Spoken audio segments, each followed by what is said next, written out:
नमस्कार सभी को।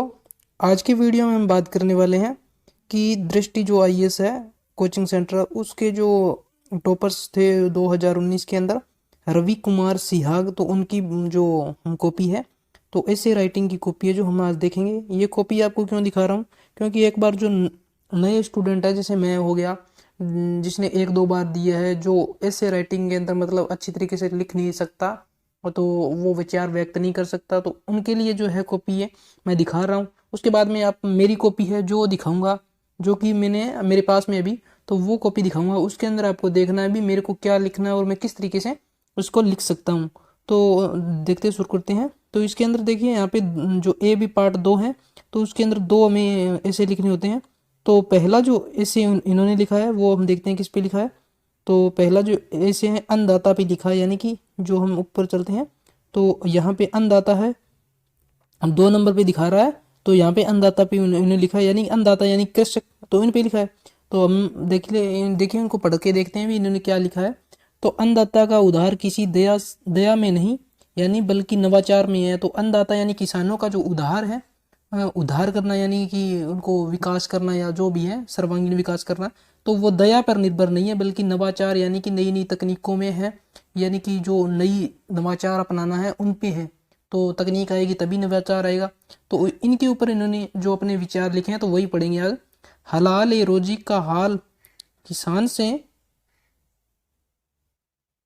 चूहो है या पूहो है ये पता नहीं है, पसीना बनकर बदन से लहू निकलता है। ये कोई इन्होंने थोड़ी जो विचार व्यक्त करने के लिए थोड़ी डेफिनेशन टाइप है जो कुछ लिखा है। तो आपको भी इसी तरीके से क्या करना है, एक डेफिनेशन, यानी कि जो आपको अगर आती ना हो तो कुछ जो आपको स्थानीय हो या कोई भी अगर आपको आती हो, जो आपको स्थानीय में ही हो, कोई दिक्कत नहीं है, जो आपके विचारों को व्यक्त करती हो और जो अपना टॉपिक है उससे रिलेटेड हो, तो आपको लिखनी है। और ब्लैक पेन के अंदर भी आप लिख सकते हो, कोई दिक्कत नहीं है।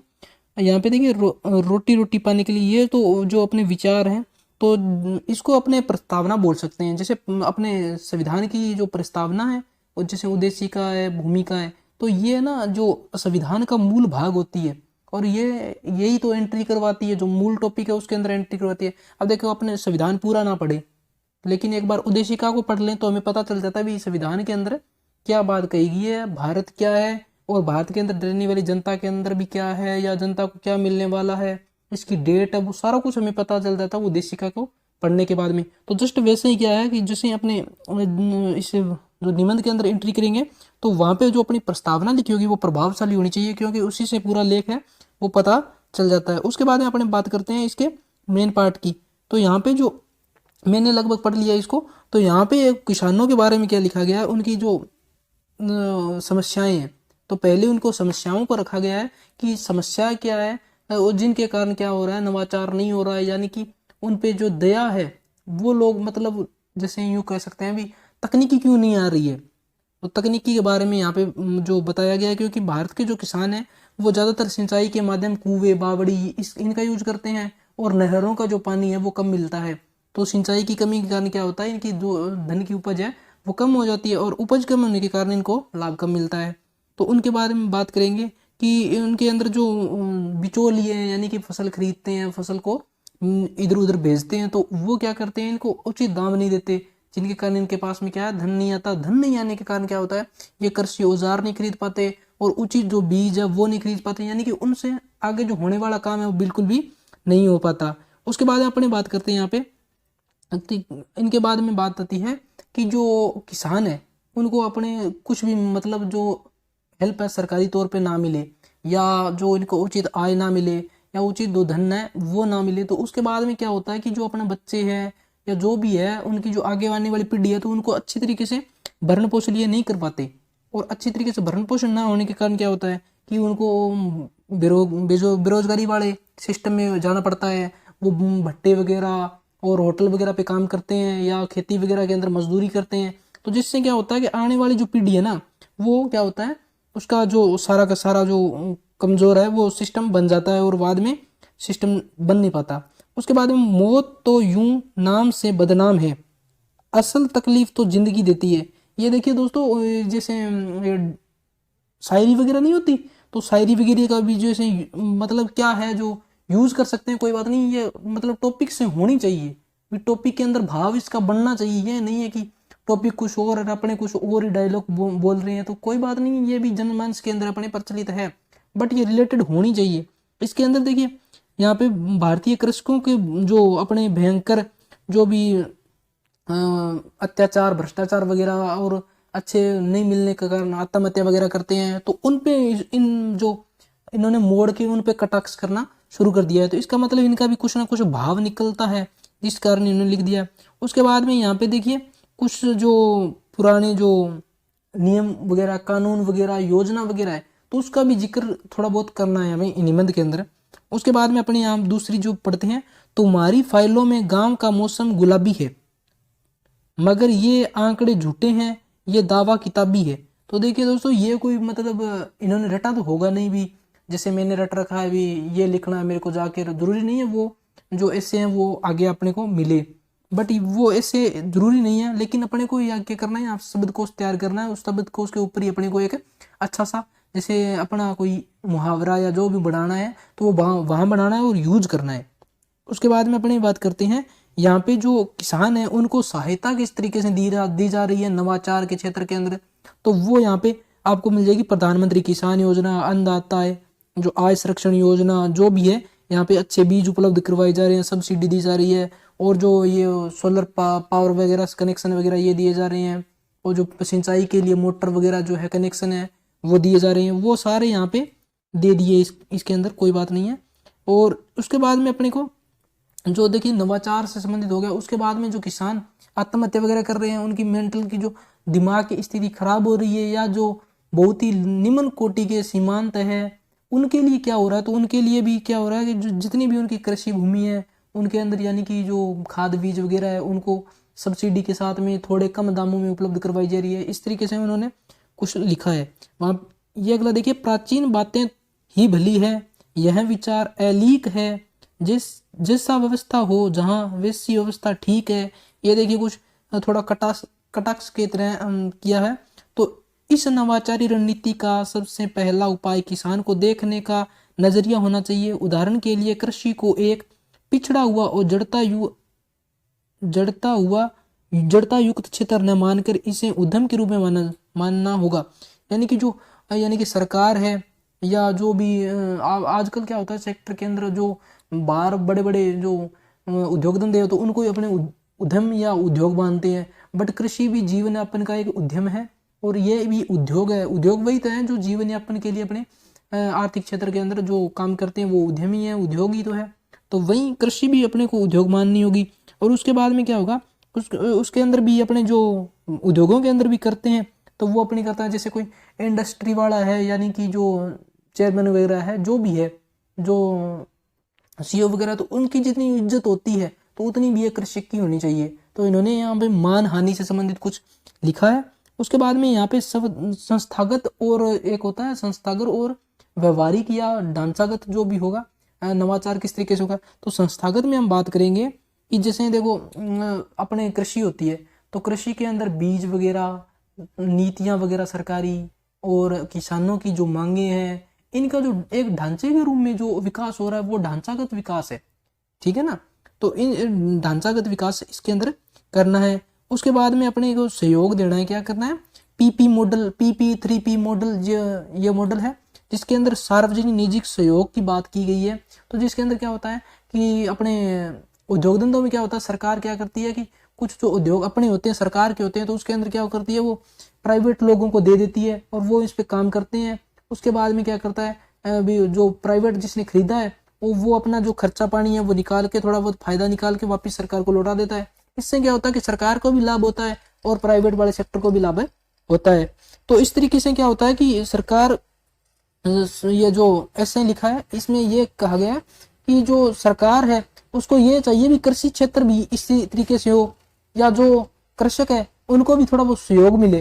जैसे क्या करते हैं कि जो किसान है लो कैटेगरी के, तो उनका कुछ सहयोग किया जाए, पीपी मॉडल की तरह किया जाए, ठीक है ना, पीपी मॉडल की तरह। और कृषि जो बजट है उसके अंदर कृषि जो सीमांत, वो छोटे किसान है और जो वास्तविक में तकनीकी के क्षेत्र में कुछ नहीं जानते, तो उनको नवाचार के बारे में शिक्षा का जो प्रबंध किया जाए। तो इस तरीके से लिखा हुआ है। आगे अपने चलते हैं यहाँ पे, तो यहाँ पे दिया गया है कि जन मृदा स्वास्थ्य कार्ड के बारे में। तो मृदा स्वास्थ्य कार्ड का मतलब ये है कि जहां भी क्षेत्र में जिस प्रकार की मृदा है तो उसके क्षेत्र के किसानों को एक कार्ड उपलब्ध करवाया जाए जिसका नाम है मृदा कार्ड योजना। इस कार्ड के अंदर क्या हो जैसे उपखंड हो गया या जो तहसील वगैरह होगी तो वहां पे किसान एक लैब बनाई जाए जिसके अंदर क्या हो कि किसान अपनी खेत से मिट्टी लेके जाए या जो भी वहां के अधिकारी वगैरह वो मिट्टी को चेक करने जाए और किसानों को क्या कर दे कि फ्री के अंदर या जो भी है योजना के तहत मिट्टी की जांच करे और उस मिट्टी के अनुसार उनको खाद बीज वगैरह की जो सलाह दे, जिससे क्या हो कि जो खाद बीज वगैरह है तो वो किसान उसमें लगाए तो उसको फायदा भी अच्छा मिले।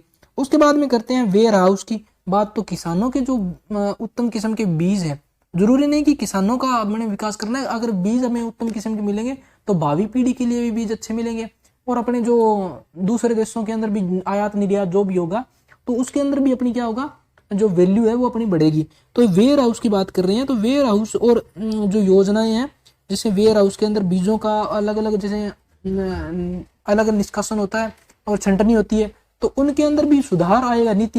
नीतिगत कैसे आएगा, जैसे किसानों के अंदर अच्छी तरीके से अपने बीज जैसे दिए हैं, अच्छी नीतियों के अंदर बीज मिले हैं तो उनकी जो पैदावार बढ़ेगी तो उसी के साथ में जो बीज बढ़ेंगे और बीजों के जो कैटेगरी है गुणवत्ता बढ़ेगी तो उसी के नीतिगत सुधार आएंगे वेयर हाउस तक। और कृषि अपना जिस देश प्रधान है कृषि का तो इनके अंदर भी इनकी जो भागीदारी है वो बढ़ेगी। उसके बाद में यहाँ पे जो अपने नीचे चलते हैं यहाँ पे खेती के बारे में कुछ एडवाइस दी गई है कि खेती है जो परंपरागत तौर पे होती है भारत के अंदर, लेकिन इसके अंदर भी क्या हो गया अब जो अपने एलपीजी अपनाया था तो इसके अंदर भी धीरे धीरे क्या हो गया कि जैसे यूरिया वगैरह डीएपी वगैरह ये खादें वगैरह स्प्रे वगैरह बहुत ज़्यादा बढ़ गई है। तो इस चीज़ के बढ़ने से क्या होगा क्लाइमेट मृदा पर जल पर जो भी प्रदूषण हो रहा है तो उसका जो थोड़ा अपने को क्या करना है सिस्टमेटिकली विकास करना है। तो इसके लिए जैविक खेती जिसे अपने जीरो बजट की खेती या इस तरीके से मतलब खेती कहते हैं हरी खेती, तो इनकी बात की गई यहाँ पे भी अपने को क्या करना है इसको करना है तो हरी खेती करनी पड़ेगी अपने को। हरी खेती के अंदर यह है भी जो अपने गोबर की खाद है वो यूज करनी, फसलों की जो खाद बनाई हुई है वो यूज करनी, इस तरीके से यूज करनी है। बाद में यहाँ पे जो तकनीकी है विकास उसके बारे में दिया गया अभी जो अपने एग्रीकल्चर के अंदर जो भी संसाधन है वो आधुनिक तक प्रयोग हो, इसलिए सरकार को चाहिए भी किसानों को ऋण उपलब्ध करवाए जिससे क्या हो कि सरकार जो किसान है वो कम दाम पे या जैसे अपना कुछ साथ में पैसा लगा के मशीनों को औजारों को खरीद सके और अच्छी तरीके से अपनी जो बुआई है निराई गुड़ाई है जो भी कर सके। यहाँ पे देखिए वह दिन दूर नहीं जब भारत का किसान अपने बेटे या बेटी को किसान बनाना चाहेगा। और प्रेमचंद यदि अपना गोदान दोबारा लिखेंगे तो उसमें होरी अनंत मरेगा नहीं।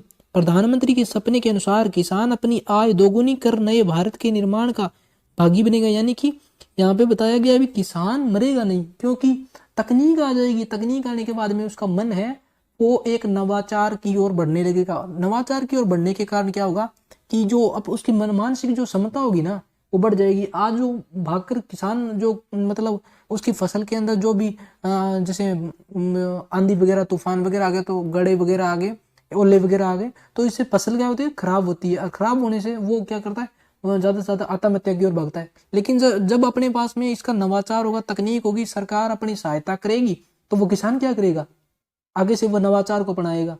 तो यही बात इसके अंदर दोस्तों ये है मेरा निबंध लिखने का जो एक मैंने तैयार किया अभी आपके सामने जो आपके लिए। तो देखिए ये मैंने जो टॉपिक चुना है वो है ये प्रकृति तो प्राकृतिक है, जो हमारी आसपास की प्रकृति है वो तो प्राकृतिक है, बनाया तो हमने यह इसे ऐसा असुर है।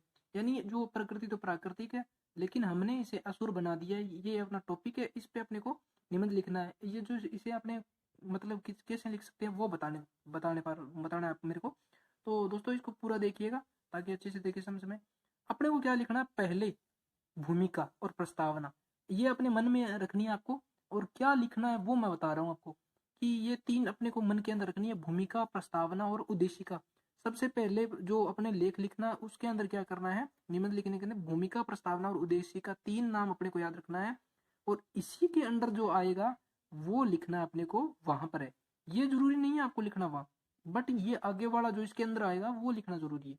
देखिए पहले इसको बात को पढ़िए, प्रकृति तो प्राकृतिक है, तो यहाँ पे अपने को प्रकृति की एक परिभाषा देनी है भाई, प्रकृति क्या है, वो भी एक सिंपल तौर पे देनी है, इस ऐसे नहीं है अभी प्रभावशाली भी होनी चाहिए, और यूं नहीं है अभी वहां पे प्रश्न का उत्तर दे रहे हो, वहां ये है कि प्रश्न के साथ साथ में एक आप निबंध भी लिख रहे हो। उसके बाद में असुर है, तो असुर क्या है, असुर क्या होता है, क्या होनी चाहिए, और उसके बाद में ये दोनों डेफिनेशन आने के बाद में आपको इनको जोड़ के बताना है भी प्रकृति जो असुर है वो किस तरीके से है। तो थोड़ा सा लिखना है, इसको ज्यादा नहीं लिखना, थोड़ा सा लिखना है, थोड़ा सा इसके अंदर मतलब ये हो जाना चाहिए भी पूरे पाठ का आपको जो सार है वो मिल जाना चाहिए, यानी जो नीचे लिखा हुआ है उसके अंदर जो मेन कहानी है वो आपको मिल जानी चाहिए। उसके बाद में जो आपको विस्तृत तरीके से लिखना है वो आगे आपको मिलेगा। उसके बाद में अपने दूसरा टॉपिक है जो नए पेरे से अपने स्टार्ट करेंगे, बट यहाँ पे नहीं लिखना ये कारण आवश्यक उद्देश्य लक्ष्य वगैरह वहां नहीं लिखने, बट आपको लिखना है भी प्रकृति दानव क्यों बन गई, यानी कि असुर कैसे बन गई, इसके कारण क्या है और उसकी प्रकृति क्या है, या जो प्रक्रिया बनी है उसके कारण क्या है। जैसे अपने बात करेंगे भी जैसे प्रकृति है वो अपने बाढ़ और जो कोरोना वगैरह है, या जो अपने बताएंगे भी तूफान वगैरह चक्रवात वगैरह क्यों आते हैं, इसकी क्या प्रक्रिया होती है वो बतानी है आपको। उसके बाद में क्या है कि तीसरा जो टॉपिक है वो है घटना, जो है घटना मैं आगे आपको बताऊंगा भी इसकी ट्रिक क्या है। तो घटना, वर्तमान की स्थिति, योजनाएं, नवाचार, रिपोर्ट और कार्यक्रम। तो यहाँ पे क्या करोगे, असुर असुर बनने के कारण हो गए, प्रक्रिया होगी, तो यहाँ पे असुर जो बनी है उसके टाइम में यानी कि अपने प्रकृति दानव बन चुकी है, प्रकृति का जो हिंसक व्यवहार है वो हमारे साथ शुरू हो गया है। तो इसके लिए सरकार क्या कर रही है, वर्तमान की जो नीतियां हैं, कार्यक्रम, नवाचार क्या अपनाए जा रहे, रिपोर्ट कौन सी है, कार्यक्रम कौन से हैं, वर्तमान की स्थिति क्या है, वो आपको यहाँ पे लिखनी है। जिस तरीके से मैंने अभी कॉपी के अंदर बताया ना वैसा ही दिखता है। उसके बाद में अपने अगला टॉपिक है वो है इसके निवारण के लिए अपने क्या करेंगे, ठीक है ना, इसका प्रभाव क्या है, या इसको प्रभाव को पहले कर दो, जैसे प्रभाव, उसके बाद में परिणाम क्या है, उसके प्रभाव क्या है इसका, उसके उपाय क्या है, निवारण कैसे तरीके से कर सकते हैं, अपनी राय क्या है, सलाह दे दो उसको, ठीक है ना, और अपनी भूमिका अपने क्या कर सकते हैं इसके मैटर में, तो ये बता दो, कोई दिक्कत नहीं है। उसके बाद में अंतिम जो मैं बात करने जा रहा हूँ वो है उपसंहार, मूल्यांकन और समन्वयात्मक महत्वपूर्ण वाद।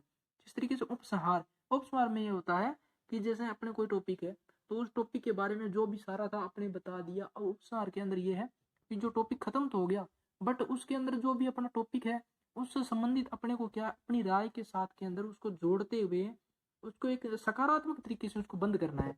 तो मूल्यांकन में अपने क्या करते हैं, नंबरिंग के साथ साथ में उसको जो अपना मापन है वो भी करते हैं, और उसके साथ में अपनी सलाह भी देते हैं, नोट भी देते हैं भी आपको ये नहीं करना या आपको ये करना है, अगर आपने ये किया है तो आपको इतने नंबर मिलेंगे, भावी ये है। तो यहाँ पे अपने को मूल्यांकन करना है इसका। दूसरा समन्वयात्मक तथ्य देने हैं। समन्वयात्मक तथ्य का मतलब ये है भी जो अपने निबंध लिखा है, जैसे देखिए प्रकृति तो प्राकृतिक है, बनाया हमने असुर है, हाँ हालांकि हमने असुर बना दिया है प्रकृति को, बट हम उसके असुर को दबाने के लिए, खत्म करने के लिए, असुर रूप को दबाने के लिए वो हमारे जो प्रयास है वो बहुत ज्यादा महत्वपूर्ण है, और वह प्रयास हमारे चल रहे हैं, और भावी जीवन के अंदर हम अपने लक्ष्य को प्राप्त कर लेंगे। तो ये टॉपिक पूरा इस तरीके से आपको करना है, और ये जो पूरा आपको लेख लिखने का तरीका है, बट इससे बड़ा भी मेरे पास में एक जो तरीका है वो मैं आपको अगले वीडियो के अंदर बताऊंगा।